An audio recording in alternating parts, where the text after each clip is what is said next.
sa isang liblib na pook na napalilibutan ng mga palayan at ilog na tila pilak kapag tinatamaan ng araw, naroroon ang isang maliit na baryo na tinatawag na Sanlantay. Doon nakatira ang mga mamamayang masisipag, payak ang pamumuhay, at puno ng pag-asa sa bawat araw. Isa sa kanila ay si Mang Tomas, isang magsasakang kilala hindi lamang sa sipag, kundi sa kaniyang kabaitan at matinding paniniwala sa Diyos. Si Mang Tomas ay may asawang si Aling Maria, isang mabuting may bahay na marunong sa lahat ng gawaing bahay.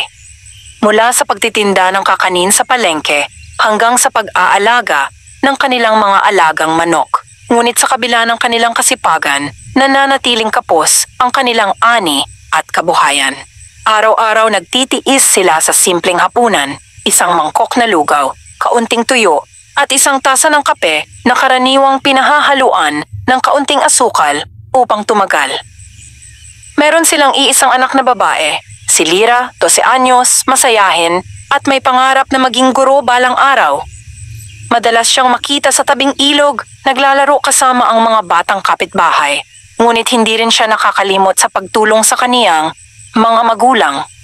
Siya ang nag-iigib ng tubig, nag-aalaga ng mga sisiw, at nagsisindi ng lampara sa gabi upang makapagbasa ng mga lumang aklat na ibinigay ng kanilang guro sa eskwela. Isang araw, habang nagbubungkal ng lupa si Mang Tomas sa kanilang bukirin, may narinig siyang kakaibang ingay mula sa dulo ng kanilang bakuran, isang mahina ngunit malinaw na tila pagdaing ng isang hayop.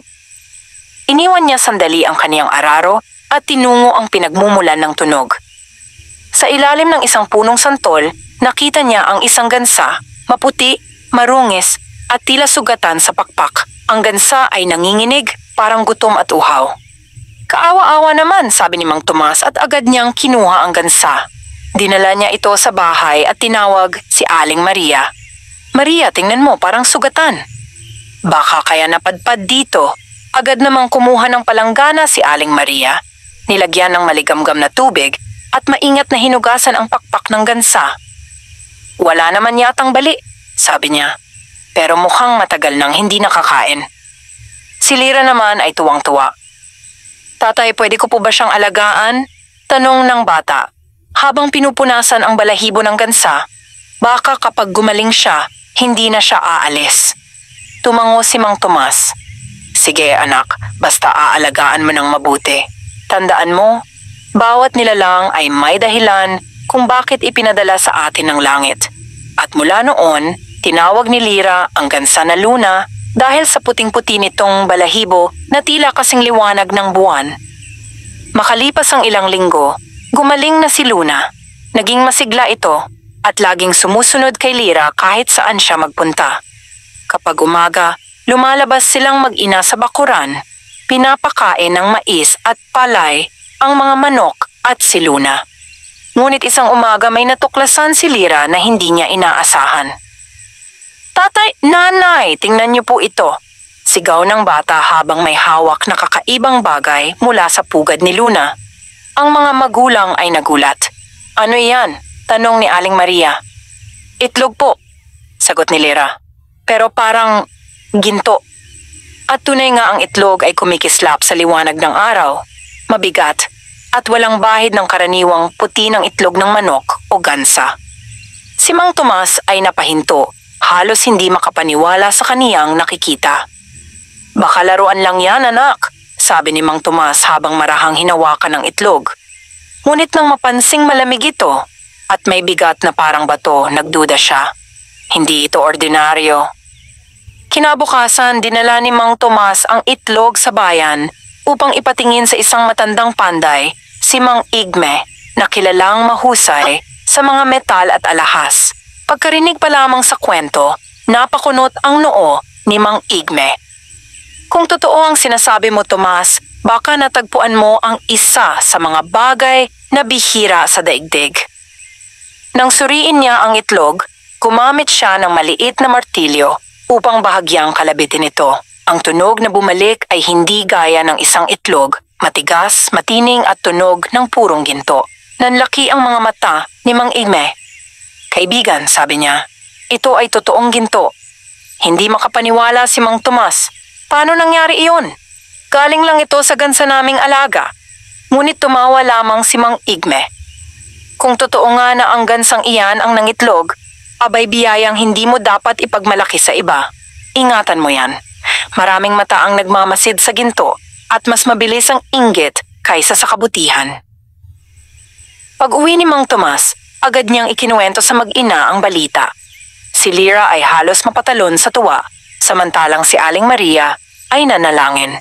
Salamat Panginoon sa biyayang ipinagkaloob mo, pero sana hindi ito maging dahilan ng kasamaan. At simula noon, tuwing umaga, natagpuan nila sa pugad ni Luna ang isang itlog na ginto. Isa bawat araw. Sa loob lamang ng isang linggo, napuno na ng kislap ng kayamanan ang kanilang maliit na bahay. Nakabili si Mang Tomas ng bagong kalabaw, bagong kagamitan sa bukid at ilang bagong damit para sa pamilya. Ngunit sa likod ng lahat ng tuwa, may unti-unting sumisibol na bagay sa puso ni Mang Tomas. Isang pagnanais na hindi niya alam kung tama o mali. Paano kung mas marami pa akong makuha? At doon nagsimula ang lihim na pagbabago ng kanilang tadhana. Sige, narito ang pagpapatuloy ng ating kwento. Kabanata 2 ng Ang Gansang Nangitlog ng Ginto. Ang kabanatang ito ay magiging detalyado at mahaba rin. May lalim na damdamin at tema ng kasakiman, pananampalataya at kabutihan. Lumipas ang ilang linggo mula nang unang mangitlog ng ginto si Luna, ang mahiwagang gansa. Sa bawat pagsikat ng araw, tila nagiging mas magaan ang buhay ng pamilya ni Mang Tomas. Hindi na sila nag-aalala kung saan kukuha ng bigas o kung paano babayaran ang utang sa tindahan ni Aling Sion. Ang bahay nila na dating yari sa kawayan at pawid ay unti-unti nang napapalitan ng matitibay na tabla. Ang kanilang bakuran ay nilagyan ng bagong tarangkahan. Si Lyra naman ay nakapagsimula ng mag-aral sa bayan dahil kaya na nilang bumili ng mga aklat, papel at uniforme. Ngunit sa gitna ng lahat ng pagbabago, isang bagay ang hindi inaasahang nag-iba ang puso ni Mang Tomas. Noong si Mang Tomas ay kilala sa baryo bilang mapagkumbaba at matulungin, madalas siyang mag-abot ng palay sa mga kapitbahay na kapos sa ani. Ngunit ngayon, mas madalas na siyang nakasara sa bahay, abala sa pagbibilang ng mga gintong itlog sa ilalim ng kama. Maria, wika niya isang gabi habang hawak-hawak ang isang bag ng mga gintong itlog. Kung patuloy na mangitlog, si Luna araw-araw baka sa loob ng isang buwan, kayang-kaya na nating bumili ng lupa sa kabilang baryo. Ngunit sagot ni Aling Maria, Tomas, hindi ba't sapat na ang meron tayo? Baka hindi maganda kung puro kayamanan ang iisipin mo. Ang mahalaga ay masaya tayo, ligtas at nagmamahalan. Napakunot ang noo ni Mang Tomas. Hindi mo naiintindihan, Maria. Ito ang pagkakataon nating umunlad. Bakit natin pipigilan ang biyaya? Tahimik lamang si Aling Maria, ngunit sa puso niya, unti-unti na niyang nararamdaman ang malamig na hangin ng kasakiman sa kanilang tahanan. Isang gabi, nanaginip si Lyra. Nakita niya si Luna na lumilipad sa ibabaw ng isang gintong bundok, umiiyak habang nakatali sa isang kadena. Sa paligid nito ay may mga kamay na pilit inaabot ang mga itlog na ginto habang ang langit ay nagiging maitim. Pagkagising niya, napaiyak siya. Lumapit siya sa kaniyang ina at isinalaysay ang panaginip. Nanay, baka may mangyaring masama kay Luna. Parang ayaw niya sa mga gintong itlog niya. Hinaplos ni Aling Maria ang buhok ng anak. Baka paalala lang iyan mula sa langit, anak. Huwag tayong makalimot sa kabutihan kahit may yaman tayo. Isang araw, isang banyagang lalaki ang dumating sa Sanlantay. Naka-Amerikana ito at may dalang maliit na karwahe. Siya raw ay si Don Ernesto, isang mayamang negosyante mula sa kabilang lalawigan. Narinig niya ang mga bulong-bulungan tungkol sa isang magsasakang biglang yumaman at gusto niyang malaman kung totoo ang mga sabi-sabi. Magandang araw po, bati ni Don Ernesto nang makita si Mang Tomas sa palengke. Narinig ko, kayo raw ay nagmamay-ari ng isang kakaibang gansa. Maaari ko bang makita? Nagulat si Mang Tomas. Sino po kayo at paano niyo nalaman iyon? Ngumiti ang lalaki. Marami akong kakilala, kaibigan. At kung totoo ang kwento, Baka makagawa tayo ng kasunduan. Bibigyan kita ng malaking halaga kapalit ng gansang iyan. Parang kumislap ang mga mata ni Mang Tomas. Magkano ang sinasabi mo? 50 gintong salapi, sagot ng negosyante. At isang lupang malapit sa ilog. Halos hindi makapaniwala si Mang Tomas. Pero biglang sumagi sa isip niya ang sinabi ni Mang Igme. Maraming mata ang nagmamasid sa ginto at mas mabilis ang inggit kaysa sa kabutihan. Kaya't saglit siyang natahimik at sinabing, hindi ko maibebenta si Luna, isa siyang alaga at utang ko sa kaniya ang lahat. Ngunit kahit tinanggihan niya si Don Ernesto, nagsimula ng kumalat ang balita. Sa mga karinderya, sa palengke, sa simbahan lahat ay may kanya-kanyang bersyon ng kwento ng gansang ng itlog ng ginto. Kinagabihan, habang tulog ang lahat, nagising si Mang Tomas sa isang kakaibang tunog, isang mahina, ngunit malinaw na hikpi mula sa dulo ng bakuran. Lumabas siya, dala ang ilawan, at nagtungo sa kulungan ni Luna. Sa kaniyang pagkagulat, nakita niyang umiiyak ang gansa. Mula sa mga mata nito ay may lumalabas na luha na tila kumikislap sa dilim. Luna! Mahinang wika ni Mang Tomas. Bakit ka umiiyak? Ngunit imbes na sumagot, tumingala ang gansa sa langit at tila nagsimulang kumanta isang himig na mahina, malungkot at parang dasal. Nang matapos ito, napansin ni Mang Tomas na sa tabi ng gansa ay may 2 gintong itlog, hindi isa. Napangiti siya. Dalawa na ngayon! Ngunit habang papalayo siya, may malamig na hangin na dumampi sa kaniyang batok.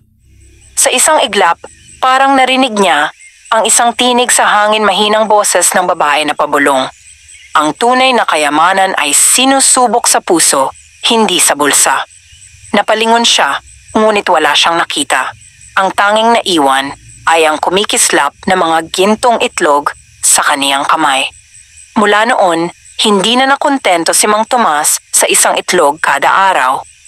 Araw-araw, pinipilit niyang alamin kung paano pa mapaparami ni Luna ang mga itlog.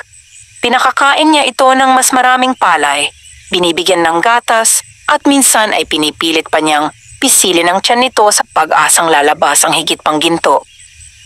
3 itlog lang, Luna, sigaw niya minsan. Bakit 2 lang? Hindi ba't kaya mo pa? Si Lira ay napaiyak nang makita ang ama. Tatay, nasasaktan si Luna, huwag po. Ngunit tila bingi na si Mang Tomas. Ang dating maamo at mapagmahal na ama ay unti-unti nang nilalamon ng kasakiman. Isang gabi, habang mahimbing silang natutulog, muling nanaginip si Lira. Nakita niya si Luna na may gintong pakpak, tinatalian ng kadena ni Mang Tomas at dahan-dahang nagiging bato. Sa paligid nila, ang buong bayan ay unti-unting nagiging abo. Pagkagising niya, takot na takot si Lira. Nanay, tatay, huwag niyo nang pilitin si Luna. May mangyayaring masama. Ngunit si Mang Tomas ay hindi nakinig. Mga bata lang ang nananaginip ng ganyan. Hindi mo alam ang sinasabi mo, anak. Ngunit sa labas ng kanilang bahay, sa ilalim ng malamig na buwan, tila may aninong nagmamasid si Don Ernesto, nakatago sa likod ng mga kawayan, nakangiti ng mapanlinlang. At sa gabing iyon, nagsimula na ang tunay na kapalarang magpapabago, hindi lamang sa pamilya ni Mang Tomas, kundi sa buong bayan ng Sanlantay. Ayos, ipagpapatuloy natin ang ating epikong kwento. Ang gansang ng itlog ng ginto. Narito na ang Kabanata 3. Ang pagkawala ni Luna, magiging mas emotional at mas mabigat na kabanata ito tungkol sa pag-ibig, kasakiman at kaparusahan ng paglimot sa kabutihan. Lumipas ang mga araw na tila walang pahinga. Araw-araw, bumabangon si Mang Tomas hindi para sa bukid tulad ng dati, kundi upang silipin ang pugad ni Luna. Sa bawat gintong itlog na nakikita niya, tila mas sumisidhi ang apoy ng kasakiman sa kaniyang dibdib. Ngunit kapansin-pansin, habang dumarami ang gintong itlog, unti-unti namang nanghihina si Luna. Hindi na siya kasing sigla tulad ng dati. Wala na ang masiglang paglakad-lakad sa bakuran at madalas ay nakadapa na lang sa pugad, halos hindi kumakain. Maria, tingnan mo nga ang gansa, sabi ni Mang Tomas isang umaga. Parang tinatamad ng mangitlog. Hindi siya tinatamad, Tomas. Sagot ni Aling Maria habang marahang hinahaplos si Luna. Pagod na siya. Baka dapat natin siyang hayaang magpahinga. Ngunit umiling si Mang Tomas. Sayang ang araw. Bawat araw na walang itlog, isang gintong pagkakataon ang nasasayang. Napatitig si Aling Maria sa kaniyang asawa. Noon lamang niya nakita ang ganoong lamig sa mga mata nito, hindi na ito ang dating asawa niyang may ngiti at dasal sa bawat umaga. Ang nakikita niya ngayon ay isang taong sinakop ng kagustuhang magkamal ng higit pa. Isang gabi dumating ang napakalakas na ulan, dumagundong ang hangin at tila gumigiba ng mga puno ang lakas ng bagyo. Habang nagkukubli sila sa loob ng bahay, biglang napasigaw si Lira. Nanay, tatay, si Luna naiwan sa labas. Mabilis silang lumabas kahit binabayo ng ulan. Tumakbo sila patungo sa kulungan ni Luna. Sa ilalim ng matinding hangin, natagpuan nila itong nanginginig, halos matabunan ng putik at dahon. Agad nila itong iniligtas at dinala sa loob ng bahay. Ngunit sa gabing iyon, habang pinupunasan ni Lira ang basang balahibo ni Luna, may napansin siya may malaking sugat sa pakpak ng gansa. At sa tabi nito, may kakaibang marka. Tila hugis buwan na nagliliwanag ng bahagya. Nanay, tingnan niyo po, wika ni Lira. Para bang may sumpa o tatak. Tahimik lamang si Aling Maria, ngunit sa loob ng kaniyang isipan ay bumalik ang mga salitang bumulong kay Mang Tomas noon. Ang tunay na kayamanan ay sinusubok sa puso, hindi sa bulsa. Kinabukasan, napansin nilang hindi na nangitlog si Luna. Wala ni isang gintong itlog sa pugad. Bakit wala? Tanong ni Mang Tomas, halatang iritado. Luna, ano bang nangyari sa'yo? Ngunit hindi gumalaw ang gansa. Tila pagod na pagod, ang mga mata ay puno ng lungkot. Hayaan mo na siya, Tomas, pakiusap ni Aling Maria. Baka kailangan lang niyang magpahinga. Ngunit hindi nakinig si Mang Tomas. Sa halip, itinago niya si Luna sa kamalig. Ipinag-utos na walang makakalapit dito kundi siya lang. Hanggat hindi siya ng itlog, wala munang papasok sa loob, mariin niyang wika. Umiiyak si Lira. Tatay, baka mamatay siya. Ngunit isinara ni Mang Tomas ang pintuan ng kamalig at sa kaniyang puso, bingi siya sa lahat ng panalangin.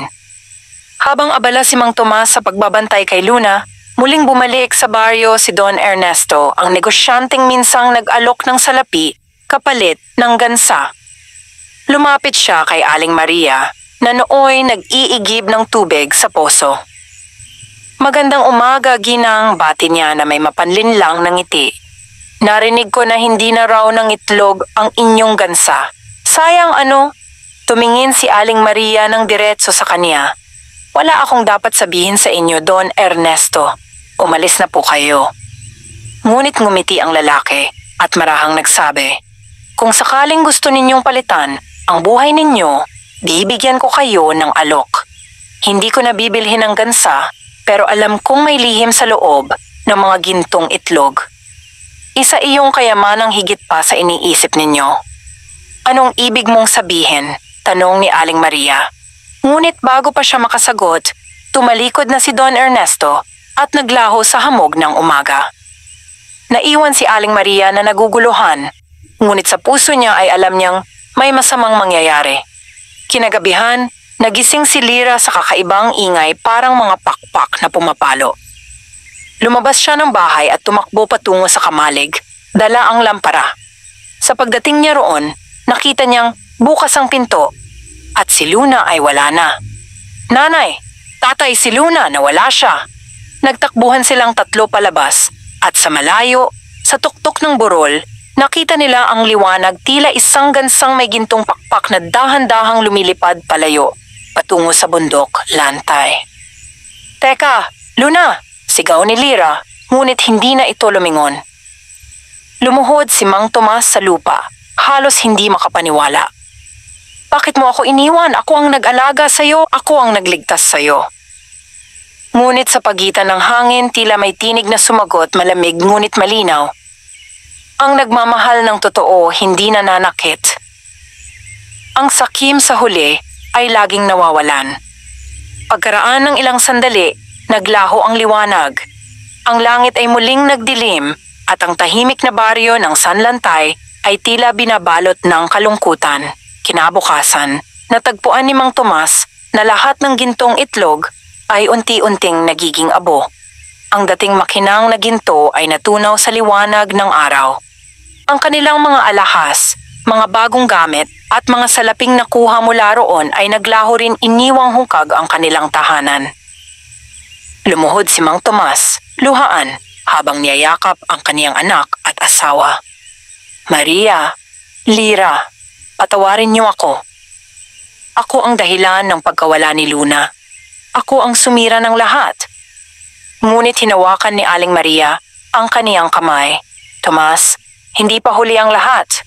Ang tunay na yaman ay hindi mo kailangang itago, nasa puso natin iyon, hindi sa ginto. At sa sandaling iyon, tila may malamig na simoy ng hangin na dumampi sa kanilang mukha.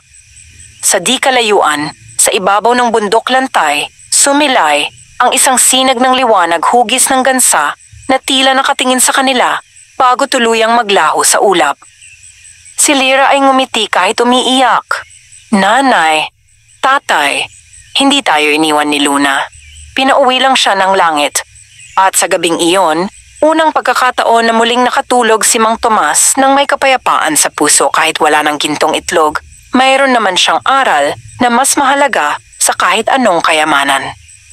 Sige, narito na ang pagpapatuloy ng ating epikong kwentong moral na may halong mahiwagang realism. Ang gansang ng itlog ng ginto. Ito ang kabanata 4 na ang aral ng bundok lantay. Ito ay magiging makabuluhang kabanata, naglalaman ng pagsisisi, paghahanap ng kapatawaran at simula ng pagbabalik ng kabutihan sa puso ni Mang Tomas. Makalipas ang pagkawala ni Luna, muling bumalik sa katahimikan ang bayan ng Sanlantay. Ang dating masiglang tahanan ni Mang Tomas ay tila nilamon ng kalungkutan at hiya. Ang kanilang mga kapitbahay na dati bumabati ng may ngiti, ngayoy bihira ng makipag-usap.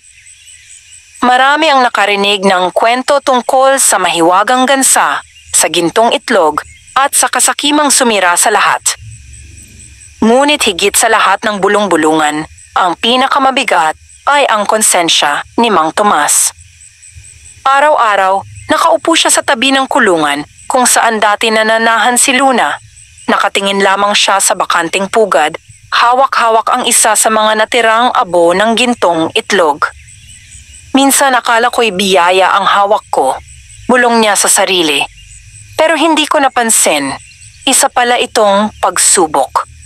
Tahimik lamang si Aling Maria, ngunit sa kabila ng lahat, patuloy siyang nagluluto ng mainit na sabaw para sa asawa at anak. Hindi siya tumigil sa paniniwalang kayapang bumalik ang kabutihan sa puso ng tao. Si Lyra naman, bagaman bata pa, ay mas lalong naging matatag. Madalas siyang magdasal tuwing gabi, nakatingala sa langit, at palihim na umaasang muling makikita si Luna hindi bilang isang kayamanan, kundi bilang kaibigan. Isang gabi na naginip muli si Lyra. Nakita niya ang bundok lantay, ang tuktok nito ay nababalot ng gintong liwanag. Sa gitna ng liwanag ay si Luna, nakatayo at nakatingin sa kaniya. Sa paligid ng gansa ay umiikot ang mga gintong balahibo na parang mga bituin. Lyra, wika ni Luna sa kaniyang panaginip. May oras pa. Sabihin mo sa iyong ama, ang tunay na ginto ay matatagpuan lamang ng pusong marunong magsisi at tumulong. Umakyat kayo sa bundok lantay sa 7 araw ng buwan, sa unang sikat ng araw. Pagkagising ni Lyra, agad niyang ikinuwento ito sa kaniyang mga magulang. Tatay, na naginip po ako kay Luna. Gusto niyang umakyat tayo sa bundok. Tumingin si Mang Tomas, halatang nag-aalinlangan. Baka guni-guni lang yan, anak. Ngunit si Aling Maria ay nagsalita, mahinahon ngunit may pananalig. Tomas, minsan ang mga panaginip ng bata ay gabay ng langit. Wala namang masama kung susubukan natin. At sa unang pagkakataon matapos ang maraming linggo, tumango si Mang Tomas. Kung ito ang paraan upang makapagbayad ako ng kasalanan, handa akong gawin. Maagang-maaga kinabukasan, nagdala sila ng kaunting pagkain tubig at isang lampara. Tinahak nila ang daan patungo sa bundok lantay. Habang umaakyat, naramdaman nila ang kakaibang lamig ng hangin, ngunit kapansin-pansin na bawat hakbang ay tila ginagabayan ng liwanag. Habang naglalakad, napansin ni Lyra ang mga ibon sa paligid, mga maya, lawin at kalapati, lahat ay tila sumusunod sa kanila. "Tatay, tingnan nyo, parang tinutulungan nila tayo." Ngumiti si Aling Maria. "Kung malinis ang layunin mo, pati kalikasan ay kakampi mo." Ngunit nang malapit na sila sa tuktok, dumilim ang langit, bumigat ang hangin, at sa harap nila ay biglang lumitaw ang isang malaking anino ng gansa, kulay itim, may mga matang nagliliyab. "Hindi kayo karapat-dapat," sabi ng tinig mula sa anino, "dahil ginamit ninyo ang kabutihan para sa kasakiman." Lumuhod si Mang Tomas, nanginginig sa takot. "Patawad. Oo, nagkamali ako. Nilamon ako ng pagnanais na yumaman. Pero ngayon, handa akong isakripisyo ang lahat, kahit buhay ko, kung yun ang kabayaran."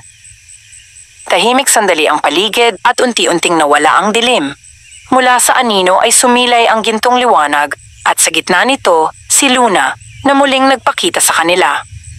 "Ang pagsisisi ay tulad ng ilog," sabi ni Luna. "Kung patuloy kang dadaloy, lilinisin mo ang sarili mong puso." Sa tuktok ng bundok ay may isang maliit na lawa, malinaw at tila ginto kapag tinatamaan ng araw. Lumapit si Luna sa gilid nito. "Tomas, kung totoo ang iyong pagsisisi, itapon mo rito ang lahat ng natitirang abo ng gintong itlog. Sa ganoong paraan, makakalaya ka sa kasakiman." Walang alinlangan, kinuha ni Mang Tomas ang maliit na sisidlan ng abo at itinapon sa lawa.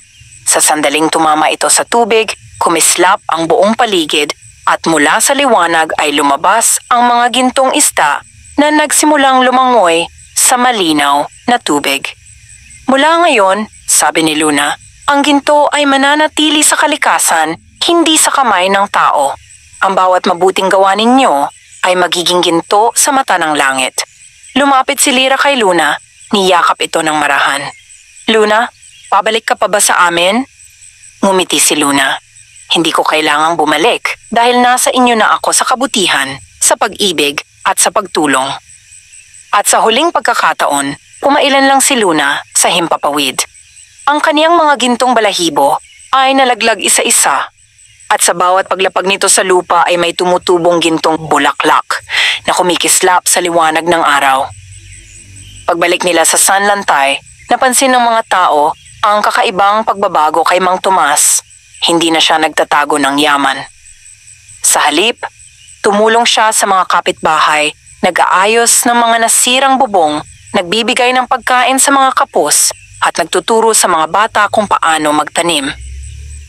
Si Lyra naman ay lumaki bilang huwarang kabataan at tuwing may bagong araw, pumupunta siya sa ilog upang magdasal.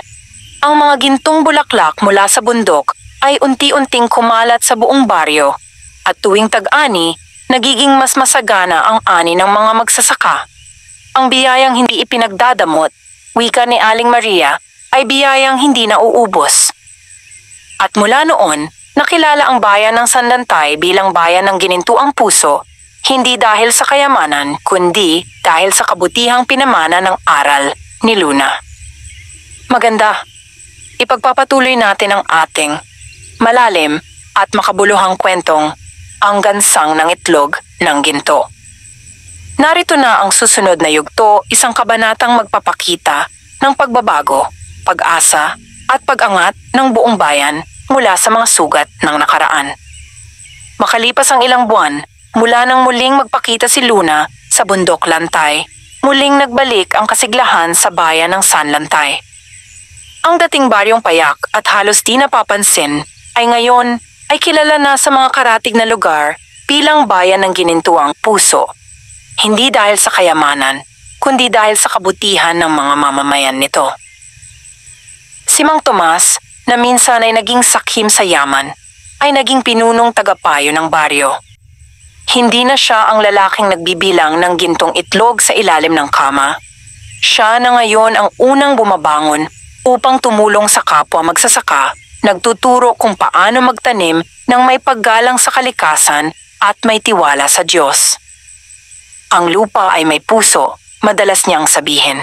Kung aalagaan mo ito ng may kabutihan, babalik sa iyo ang biyaya, higit pa sa ginto. Ang mga tao ay nakikinig at sumusunod, at sa tulong ng bawat isa, nagsimulang umusbong ang masaganang ani sa buong paligid. Hindi man ginto ang mga bunga, kumikislap ang mga ito sa araw-palay na tila sumasayaw sa hangin at mga prutas na puno ng katas at tamis. Si Aling Maria naman ay nagtatag ng isang maliit na pagtuturoang bahay para sa mga bata. Doon niya tinuturuan ang mga kabataan ng mga aral tungkol sa kababaang loob, paggalang, at pagtulong sa kapwa. Madalas niyang sabihin, ang kayamanan ay hindi nasusukat sa dami ng ari-arian, kundi sa dami ng pusong napasaya mo.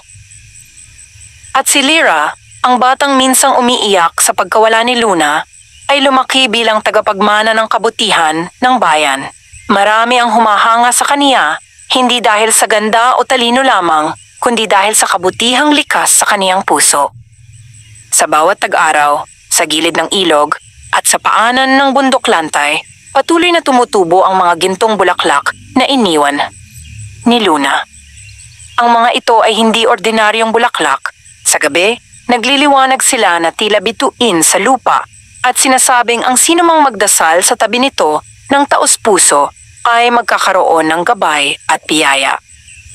Minsan, isang matandang lalaki mula sa kabilang baryo ang nagpunta sa Sanlantay. Siya ay mahina, gutom at pagod. Pinatuloy siya ni Aling Maria at pinakain. Sa umagang iyon, nang umalis ang matanda, may iniwang gintong bulaklak sa pintuan ng kanilang bahay. Nang makita iyon ni Lyra, napangiti siya. Nanay, si Luna kaya iyon? Ngumiti si Aling Maria. Baka nga anak, sapagkat ang kabutihan ay bumabalik sa mga pusong marunong magmahal. Mula noon, tinuring ng mga taga-Sanlantay na sagradong paalala ang mga gintong bulaklak. Hindi nila ito pinuputol, bagkus ay inaalagaan at pinapalago. Tuwing pista, sa halip na palamuti o karangyaan, mga bulaklak na iyon ang kanilang ginagamit bilang handog sa simbahan. Isang araw, muling nagbalik sa bayan si Don Ernesto, ang negosyanteng minsang naghangad makuha si Luna. Ngunit hindi na siya nakasuot ng marangyang kasuotan. Siya ay payat, maputla at may dala lamang na tungkod. Magandang araw, mahinahong bati niya kay Mang Tomas. Marami akong pagkakasala sa iyo. Ninais kong nakawin ang iyong biyaya noon. Ngunit ngayon gusto kong humingi ng tawad. Nabalitaan kong ikaw na ang bagong gabay ng bayan. Tahimik si Mang Tomas sandali bago siyang ngumiti. Walang pusong hindi maaaring magbago, Don Ernesto. Kung tunay kang nagsisisi, halina't tumulong ka sa amin. Maraming bata rito na nangangailangan ng kaalaman. At mula noon, si Don Ernesto ay nanirahan sa Sanlantay. Nagturo siya sa mga kabataan ng pagbibilang, pagbabasa at pagsulat. Ang dating sakim na negosyante ay naging isang guro ng kabutihan at karunungan. Upang alalahanin ang himala ni Luna, taon-taon ay ipinagdiriwang ng mga taga-Sanlantay ang Pista ng Liwanag. Tuwing ika-5 araw ng buwan ng Abril, lahat ng tao ay nagsasama-sama sa paanan ng bundok lantay, bit-bit ang mga lamparang gawa sa kawayan at dahon ng saging. Sa gitna ng gabi, sabay-sabay silang nagdarasal. Luna, gansa ng ginto tagapaghatid ng aral, ipagkaloob mo sa amin ang pusong marangal. Ginto ng kabutihan sa amin ay itanim, upang sa bawat henerasyon, kabutihan ay mamayani rin.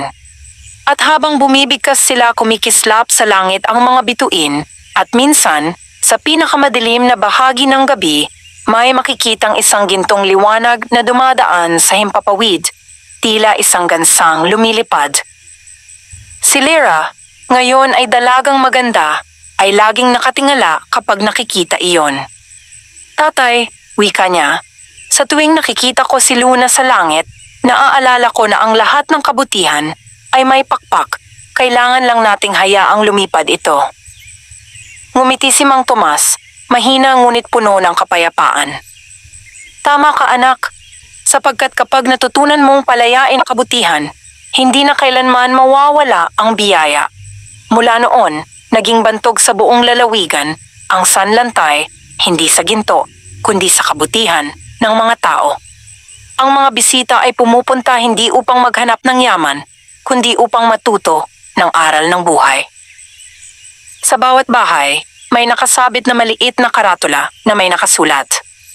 Ang pusong sakim ay walang tahanan, ngunit ang pusong mapagbigay ay tahanan ng langit.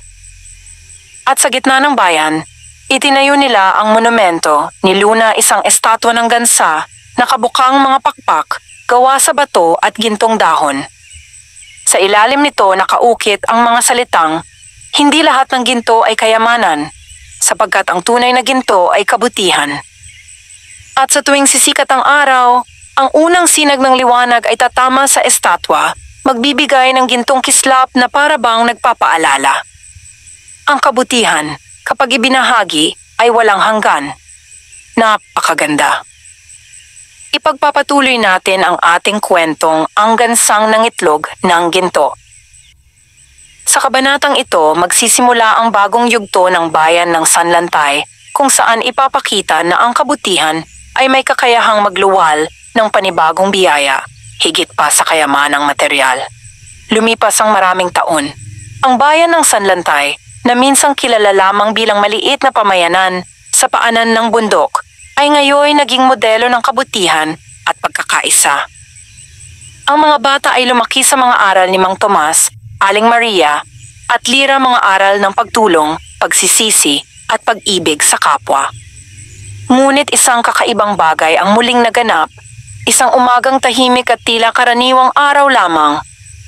Si Lyra na ngayoy dalagang 21 ay nagtuturo na sa mga bata sa paaralang itinayo sa gitna ng bayan.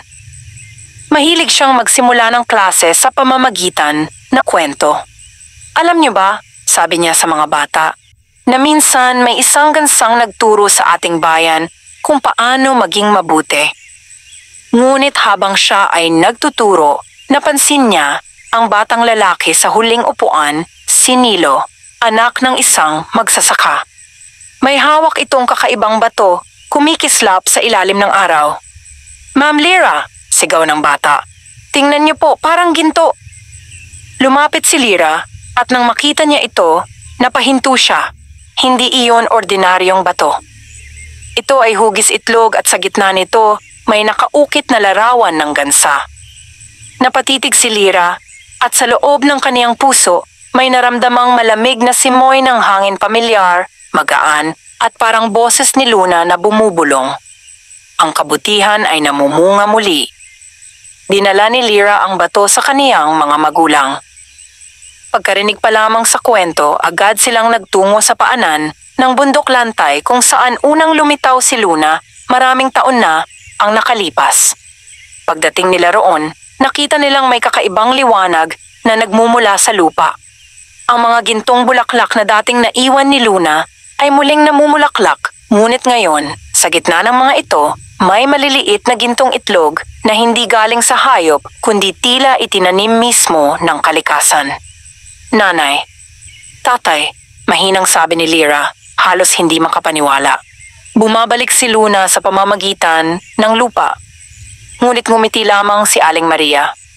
"Hindi na kailangang bumalik si Luna, anak. Ang kabutihan niya ay naging bahagi na ng ating bayan. Ang ginto ng kabutihan ay lumalago kung patuloy natin itong ipapasa." Si Mang Tomas, na ngayoy matanda na, ay lumuhod at hinaplos ang lupa. "Panginoon, salamat. Sa wakas, nakikita ko ang tunay na ginto ang bunga ng kabutihan, hindi ng kasakiman." Sa mga sumunod na araw, ipinamahagi ni Lyra at ng mga taga-baryo ang mga gintong itlog sa mga mahihirap na pamilya. Ngunit nang subukan nilang basagin ang isa, hindi ginto ang laman. Sa halip, may maliit na butil ng binhi kulay gintong dilaw, makintab, at may kakaibang init sa palad. Nang itanim nila ang binhi sa lupa, tumubo roon ang isang halaman na nagbunga ng ginintuang palay. Hindi ito ordinaryo sapagkat kahit kakaunti lamang ang ani, bawat butil ay sapat upang pakainin ang dalawang pamilya. Mabilis kumalat ang balita at maraming tao mula sa iba't ibang bayan ang dumayo upang makita ang palay ni Luna. Ngunit gaya ng aral ng nakaraan, hindi nila ito ipinagbili o ipinagmayabang. Sa halip, ginamit nila ito upang pakainin ang nagugutom at turuan ang iba ng tamang pagtatanim. Isang araw, dumating ang ilang mga ngalakal mula sa syudad. "Narinig namin na may gintong palay dito," sabi ng isa. "Bibilin namin ito sa malaking halaga. Gagawa kami ng negosyo." Ngunit humarap si Lyra at mahina ngunit matatag na nagsabi, "Hindi ito para ibenta. Ang biyayang mula sa kabutihan ay hindi dapat gawing kalakal. Ang ginto ng bayan namin ay pagkain para sa lahat, hindi kayamanan ng iilan." Tahimik ang mga tao at ang mga mangangalakal ay napayuko. Napagtanto nilang ang dalagang nasa harap nila ay hindi lamang anak ng magsasaka, siya ay tagapagdala ng aral na mas makintab pa sa ginto. Pagkaraan ng ilang buwan, ginanap muli ang pista ng liwanag. Ngunit sa taong iyon, may bagong tradisyon. Sa halip na mga lampara lamang, bawat pamilya ay may dalang maliit na palayok na may binhi ng gintong palay.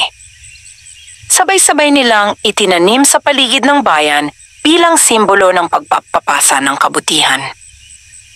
Habang ginagawa nila iyon, kumikislap sa langit ang mga bituin at sa gitna ng mga ito, muling lumitaw ang hugis ng gansa, kumikislap at umiikot sa paligid ng buwan.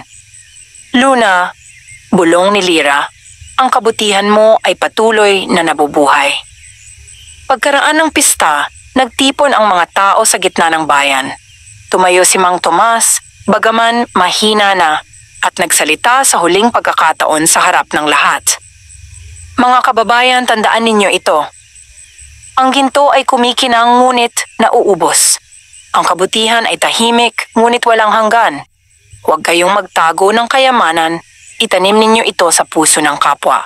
Kapag ang kabutihan ang itinanim mo, hindi mo kailangang maghintay ng ginto sapagkat ang mismong buhay mo ay magiging kayamanan." Tahimik ang lahat, ngunit sa katahimikan na iyon, tila narinig nila ang mahinang tinig ng gansa, isang himig ng kapayapaan na kumalat sa buong sanlantay. At sa gabing iyon, sa ilalim ng buwan, ang mga gintong bulaklak ay sabay-sabay na namulaklak, tanda na ang aral ni Luna ay buhay pa rin at magpapatuloy sa bawat pusong marunong magmahal ng totoo. Ayos, narito na ang pagpapatuloy ng ating kwentong Ang Gansang Nangitlog ng Ginto. Sa kabanatang ito, magsisimula ang bagong yugto kung saan ang aral ni Luna ay magpapatuloy sa susunod na henerasyon. Makalipas ang ilang taon, ang bayan ng Sanlantay ay naging isa sa mga pinakamayabong na lugar sa buong lalawigan. Ang mga palayan ay kumikintab sa araw at kahit anong panahon, tila laging masagana ang ani.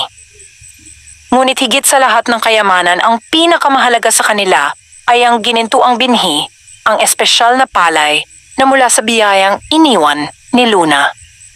Si Lyra, na ngayoy 30 taong gulang, ay itinuturing na pinakamatalinong guro at pinunong tagapangalaga ng bayan. Hindi siya nag-asawa sapagkat inialay niya ang buong buhay sa pagtuturo at sa pagpapanatili ng mga aral ng kabutihan. Araw-araw, tinuturuan niya ang mga bata hindi lamang ng pagbasa at pagsulat, kundi pati ng pagmamahal sa lupa, sa hayop at sa kapwa. Tuwing hapon pinupuntahan niya ang ilog kung saan unang nakita ang gintong itlog ni Luna. Doon siya nagdarasal, nakatingin sa tubig na kumikislap sa araw. "Salamat sa aral mo, Luna," madalas niyang bulong. "Dahil sa'yo, natutunan naming magtiwala sa kabutihan." Sa mga panahong iyon, lumalaki ang mga batang puno ng pangarap. Isa sa kanila ay si Tomasito, apo ni Mang Tomas. Makulit siya ngunit matalino at palaging nagtatanong tungkol sa mga alamat ng kanilang bayan. "Tita Lyra," tanong niya isang araw habang nagtatanim sila ng palay, "totoo po ba na may gansang nangitlog ng ginto dito dati?" Ngumiti si Lyra. "Totoo iyon, Tomasito. Pero hindi mahalaga ang ginto kundi kung ano ang itinuro ng gansa. Ano po yun? Tanong ng bata. Sabik. Na ang kabutihan ay tulad ng binhi, sagot ni Lyra. Kapag itinanim mo sa puso ng iba, mamumunga ito ng biyaya kahit hindi mo makita agad. Napangiti si Tomasito. Kaya po pala gininto ang binhi ang tawag. Eksakto, tugon ni Lyra. Hindi dahil literal na ginto ito kundi dahil ang bunga nito ay kabutihan. Ngunit hindi lahat ng araw ay mapayapa. Isang taon dumating ang matinding tagtuyot. Tumigil ang ulan, natuyo ang mga palayan, at ang dating berdeng bukirin ay unti-unting naging kulay abo. Nag-aalala ang mga tao. Paano na tayo? Tanong ng mga magsasaka. Kung hindi uulan, mamamatay ang lahat ng pananim. Ngunit si Lyra ay nanatiling kalmado. May natira pa tayong mga binhi ni Luna, sabi niya. Itanim natin ito sa gitna ng bundok, sa lugar kung saan unang nagpakita ang gintong gansa. Kung tapat tayo, babalik ang ulan. Agad silang nagtulungan matatanda, kabataan at mga bata. Sa ilalim ng mainit na araw, umakyat sila sa bundok, dala ang mga ginintuang binhi. Sa tuktok ng bundok lantay, humukay sila ng lupa. Tahimik ang lahat habang isa-isang itinatanim ang mga binhi. Habang nagtatanim si Lyra, pumikit siya at nagdasal. Luna, kung naririnig mo kami, ipadala mo ang ulan. Hindi namin hihilingin ang ginto kundi ang biyayang bubuhay sa amin. Pagkatapos niyang bigkasin ito, isang mahina ngunit malamig na simoy ng hangin ang dumaan. Tumingala ang mga tao at nakita nila ang manipis na ulap na unti-unting nabubuo sa langit. At sa loob lamang ng ilang sandali, bumuhos ang ulan malakas, malamig at tila may gintong kislap. Nagdadasal ang langit, sigaw ng mga bata. Umiyak si Lyra, ngunit sa mga luha niya ay may ngiti. Hindi lamang ulan ang bumuhos, pati ang pag-asa at panibagong simula para sa lahat. Pagkalipas ng ilang buwan, ang mga binhing itinanim sa bundok ay nagsibunga. Ngunit kakaiba ang mga ito, kulay gintong dilaw na parang sinag ng araw. Nanganihin ng mga tao, napansin nilang ang bawat butil ay may maliit na hugis ng gansa na nakaukit dito. Tila paalala na si Luna ay nananatiling bantay ng kanilang bayan. Muling sumigla ang sanlantay. Ang mga ilog ay muling umagos, ang mga bukirin ay kumislap, at ang mga tao ay muling nagdiwang sa ilalim ng araw. Sa gitna ng selebrasyon, nagsalita si Lyra. Mga kababayan, ito na ang panibagong ginto hindi sa anyo ng kayamanan, kundi sa anyo ng kabuhayan, pagkakaisa at pag-ibig. Hanggat hindi natin nakakalimutan si Luna, patuloy tayo pagpapalain. At sabay-sabay na sumagot ang mga tao. Mabuhay ang bayan ng ginintuang puso. Ilang taon pa ang lumipas. Si Lyra ay tumanda na rin ngunit nanatiling masigla at masaya. Isang gabi, habang nakaupo sa ilalim ng buwan, narinig niya ang isang pamilyar na himig ang huni ni Luna. Paglingon niya, nakita niya sa langit ang anyo ng isang gansang may gintong pakpak, dahan-dahang bumababa sa tuktok ng bundok. Ngumiti si Lyra. Panahon na. Kinabukasan, natagpuan siya ng mga tao sa ilalim ng punong santol, payapa, nakangiti, at sa kaniyang kamay ay isang gintong binhi. Tinanim nila ito sa gitna ng bayan, at doon tumubo ang puno ng kabutihan, na sinasabing hindi kailanman nalalanta. At mula noon, bawat batang ipinanganak sa sanlantay ay dinadala roon ng kanilang mga magulang upang ipangako sa harap ng puno na sila'y mabubuhay ng may kabutihan at puso na kasing liwanag ng ginto. Maganda! Ipagpapatuloy natin ang ating kwentong Ang Gansang Nangitlog ng Ginto. Sa kabanatang ito, tutunghayan natin ang pag-usbong ng panibagong simbolo ng pag-asa sa bayan ng Sanlantay, ang puno ng kabutihan, bunga ng ginintuang binhi na iniwan ni Lyra. Lumipas ang maraming taon mula nang pumanaw si Lyra, ang tagapagtaguyod ng mga aral ni Luna. Ngunit ang kaniyang alaala ay hindi kailanman nawala. Sa gitna ng bayanan ng Sanlantay, sa mismong lugar kung saan siya natagpuan, tumubo ang isang kakaibang puno may gintong dahon, makinis na balat at bunga na tila nagliliwanag tuwing dapit hapon. Tinawag ito ng mga tao bilang puno ng kabutihan. Araw-araw, may mga taong dumadayo sa Sanlantay upang makita ang puno. Ang mga dahon nito ay hindi nalalanta kahit sa tag-init o tag-ulan. Ang mga bulaklak ay kumikislap na tila mga bituin at ang mga bunga ay may amoy na parang pulot at hangin ng bundok. Ngunit ang pinakanakakamangha ay ito kapag may taong lumapit sa puno ng may mabuting layunin, may lilitaw na isang gintong dahon na mahuhulog sa kaniyang paanan. Sinasabi ng mga matatanda na iyon ay basbas ni Luna at ni Lyra. Paalala na ang kabutihan ay laging ginagantimpalaan.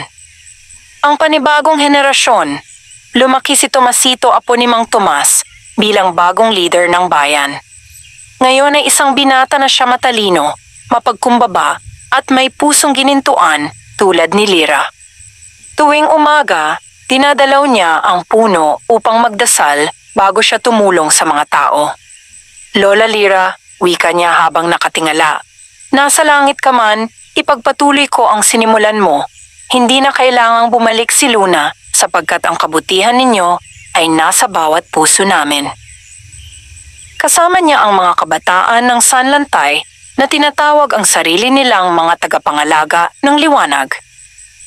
Sila ang naglilinis ng paligid, nagtuturo sa mga bata at nangangalaga sa mga pananim, isang bagong henerasyon ng kabutihan. Isang araw, dumating ang isang estranghero sa Sanlantay. Isa siyang matandang babae, marungis ang damit at tila pagod sa paglalakbay. Humingi siya ng pagkain sa mga tao, ngunit ang iba ay umiwas marahil dahil hindi nila siya kilala. Ngunit nang makita siya ni Tomasito, agad siyang lumapit. Halina po, Lola. May pagkain po sa aming tahanan. Hindi po kami tumatanggi sa mga bisita. Ngumiti ang matanda, tumango at sumama sa kaniya. Pagdating nila sa bahay, pinakain siya ng tinapay at gatas. Habang kumakain, sinabi ng babae, "Marami na akong nalibot na bayan, ngunit dito lang ako tinanggap ng walang pag-aalinlangan." Ngumiti si Tomasito. Iyan po ang itinuro ni Lyra na ang puso ng tao ay dapat bukas sa kapwa, gaya ng puno ng kabutihan. Ngunit bago siya tuluyang makaalis, iniabot ng matanda ang isang maliit na gintong itlog. "Para sa'yo, anak," sabi niya. Isang paalala na kapag itinanim mo ang kabutihan, laging may bagong biyayang uuspong. Paglingon ni Tomasito, nawala na ang babae. Ngunit sa lugar kung saan ito nakatayo, may naiwan na 3 gintong balahibo at sa hangin, tila narinig niya ang mahinang huni ng gansa. Itinanim ni Tomasito ang gintong itlog sa tabi ng puno ng kabutihan. Pagkaraan ng 3 araw, tumubo roon ang isang maliit na halaman na naglalabas ng kakaibang liwanag. Tuwing gabi, nagiging sinag ito na parang ilawan ng buong bayan. Ang mga bata ay naglalaro sa ilalim ng liwanag habang ang matatanda ay nagdarasal. Ang mga tao'y nagsasabi na iyon ay tanda ng pagbabalik ni Luna, hindi bilang gansa, kundi bilang diwa ng kabutihan na hindi kailanman namamatay. Dahil sa bagong himalang ito, nagdesisyon si Tomasito na itatag ang araw ng kabutihan, isang taunang pagdiriwang kung saan walang nagbebenta, walang bumibili, at lahat ay nagbibigay. Ang bawat isa ay nag-aalay ng pagkain, bulaklak, o tulong sa kapwa bilang pasasalamat sa biyaya ng bayan. At tuwing gabi ng pagdiriwang, nagtitipon silang lahat sa paligid ng puno ng kabutihan upang sabay-sabay na bigkasin ang panalangin ni Lyra. "Luna, kansang gintong tagapagturo, ipagkaloob mo sa amin ang pusong totoo. Ang ginto ng kabutihan ay aming ipapasa hanggang sa mundo'y mapuno ng pag-asa. At sa bawat pagbigkas ng panalangin may isang gintong dahon na mahuhulog mula sa puno hudyat na muling napasaya ng mga taga-Sanlantay, si Luna at ang langit. Habang lumilipas ang mga taon, patuloy na umunlad ang bayan. Wala silang ginamit na pilak o ginto sa kanilang pangangalakal, ang tanging salapi nila ay kabutihan. Kung may gutom, pinapakain. Kung may sakit, kinagamot. Kung may nagkamali, pinapatawad. At dahil dito, ang Sanlantay ay tinaguriang Bayan ng Liwanag, Hindi dahil sa gintong puno, kundi dahil ang bawat tahanan ay may ilaw ng kabutihan na hindi kailanman namamatay. At sa katahimikan ng gabi, kung minsan ay makikita ng mga tao sa kalangitan ng anyo ng isang gintong gansa lumilipad sa ibabaw ng bayan, tila nagpapaalala na hanggat ang kabutihan ay itinatanim, hindi kailanman mawawala ang liwanag. Napakaganda. Narito na ang pagpapatuloy ng ating kwentong, Ang Gansang Nangitlog ng Ginto. Sa Kabanata 9, magpapatuloy ang pamana ng kabutihan ng sanlantay, ngunit isang bagong hamon ang darating upang subukin kung hanggang saan ang tatag ng kanilang ginintuang puso. Lumipas ang maraming taon at ang sanlantay ay naging maalamat na bayan. Hindi lamang dahil sa puno ng kabutihan o sa mga gintong palay, kundi dahil sa kabutihang isinasabuhay ng bawat mamamayan. Tuwing gabi, ang buong bayan ay kumikislap sa liwanag na tila bituin hindi mula sa kuryente, kundi mula sa mga lamparang apoy na sinisindihan ng mga tao bilang paalala ng liwanag ng kabutihan. Ngunit sa gitna ng kasaganahan may paparating na pagsubok na muling magtuturo sa kanila ng mahalagang aral. Isang araw, dumating sa sanlantay ang mga manlalakbay mula sa hilaga. Pagod at gutom sila, dala-dala ang balitang bumabagabag sa lahat. May malaking lungsod na nasunog, sabi nila. Nawala ang mga tahanan at maraming tao ang walang makain. Kailangan nila ng tulong. Tahimik ang mga taga-sanlantay. Alam nilang mahirap din ang buhay sa ibang lugar, ngunit hindi sila nagdalawang isip. Tumayo si Tomasito, ang bagong pinuno ng bayan, at nagsalita sa harap ng lahat. Ang liwanag ng kabutihan ay hindi lamang para sa atin. Kung hindi natin ito ibabahagi, mawawala rin ang kislap nito. Ipinasiya ng buong bayan na magpadala ng tulong bigas, gulay, at kahit mga gintong dahon mula sa puno ng kabutihan. Ngunit ang ilan ay nag-alinlangan. Paano kung magkulang tayo? Tanong ng ilang magsasaka. Kung ibibigay natin ang lahat, baka wala nang matira para sa atin kapag tag-ulan. Ngumiti si Tomasito. Kapag kabutihan ang ibinigay mo, hindi ka kailanman mauubusan. Ang kabutihan ay parang ilaw, kahit ipasa mo sa iba, mananatiling maliwanag ang iyo. Hindi na sila nakipagtalo. Sa tulong ng buong bayan, nag-ipon sila ng mga ani at sinamahan ni Tomasito ang mga manlalakbay patungo sa nasunog na lungsod. Matagal ang biyahe. Dumaan sila sa bundok, sa ilog, at sa mga masukal na kagubatan. Ngunit sa bawat gabi, sa tuwing titigil sila upang magpahinga, inilalabas ni Tomasito ang isang maliit na gintong dahon mula sa puno ng kabutihan. At sa tuwing ito'y magliliwanag, tila nawawala ang pagod ng lahat. Hindi tayo naglalakad para magdala ng pagkain, sabi niya. Naglalakad tayo para magdala ng pag-asa. Pagdating nila sa nasunog na lungsod, sinalubong sila ng mga tao marurungis, gutom at umiiyak. Ngunit nang makita nila ang karitong puno ng pagkain at mga gintong dahon, ang kanilang mga muka ay muling nagningning. Habang ipinapamahagi nila ang tulong, biglang dumilim ang langit. Isang malakas na kulog ang narinig at isang kidlat ang tumama sa isang bahay na yari sa kahoy. Muling nagliyab ang apoy at nagtakbuhan ang mga tao. Ngunit sa gitna ng gulo, tumakbo si Tomasito patungo sa apoy, dala ang gintong dahon.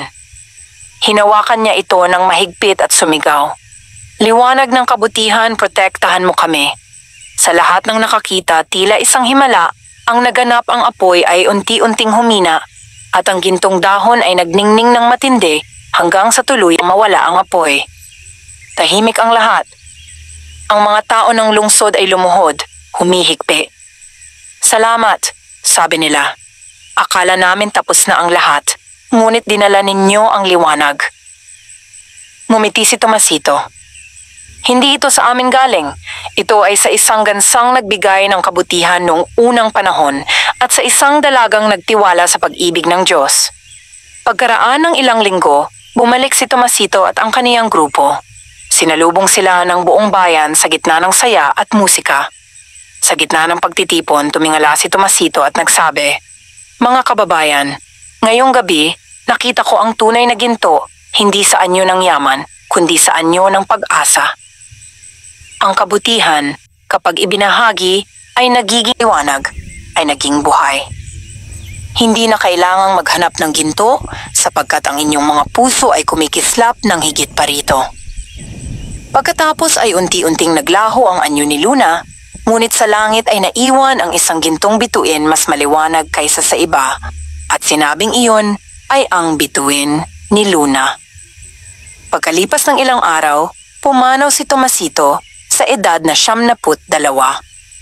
Ngunit bago siya mawala, iniwan niya ang isang maliit na sisidlan na yari sa kahoy nakalagay sa paanan ng puno ng kabutihan. Nang buksan ito ng mga tao, may laman itong isang gintong butil ng palay at isang sulat na nakasulat sa kanyang sariling kamay. Kung sakaling dumilim muli ang mundo, itanim ninyo ito sa inyong puso. Sapagkat ang kabutihan ay parang binhi, kailangang laging alagaan upang mamungan ng pag-asa. Ang mga tao ay napaluha, ngunit hindi sa lungkot kundi sa pasasalamat. Alam nilang natapos na ang isa pang yugto ng kanilang kasaysayan, ngunit nagsisimula ang panibago. Mula noon, taon-taon ipinagdiriwang ng buong bayan ang araw ng huling ginto. Sa araw na iyon, walang nagtatrabaho o nagtitinda. Ang lahat ay nagtutulong-tulong upang maglinis ng paligid, magtanim ng mga puno, at magbahagi ng pagkain. Sa gabi, nagtitipon sila sa paligid ng puno ng kabutihan, bitbit ang mga lamparang may gintong ilaw.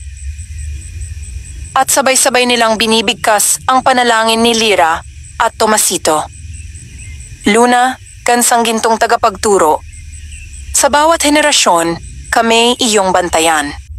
Ipagkaloob mo sa amin ang pusong dalisay upang ang kabutihan ay di kailanman mamatay. At sa tuwing matatapos nila ang panalangin, isang gintong dahon ang mahuhulog mula sa puno. Tanda na naroroon pa rin ang biyaya ni Luna sa kanilang bayan. Lumipas ang mga dekada, ngunit nanatiling buhay ang kwento ng gansang nangitlog ng ginto. Hindi na ito basta alamat, ito na ay buhay na aral na pinamumuhay ng mga tao sa bawat araw. Ang mga bata ay tinuturuan na ang kabutihan ay hindi kailangang makita upang maramdaman. Ang mga magulang ay tinuturuan na ang pag-ibig ay hindi kailangang suklian upang maging totoo. At ang bawat isa ay alam na ang pinakamagandang ginto sa mundo ay ang pusong marunong magmahal. Sa huling gabi ng kwentong ito, ang hangin sa Sanlantay ay malamig at maaliwalas. Ang mga bituin ay kumikislap at sa pinakamataas na bahagi ng langit ay makikita ang bituin ni Luna, maliwanag at payapa. At sa ilalim ng liwanag nito, naririnig ang mahinang bulong ng mga dahon ng puno ng kabutihan. Ang kabutihan ay ginto. Ang pag-ibig ay ilaw. At hanggat may pusong marunong magmahal, mananatiling buhay ang liwanag ng Sanlantay. Wakas.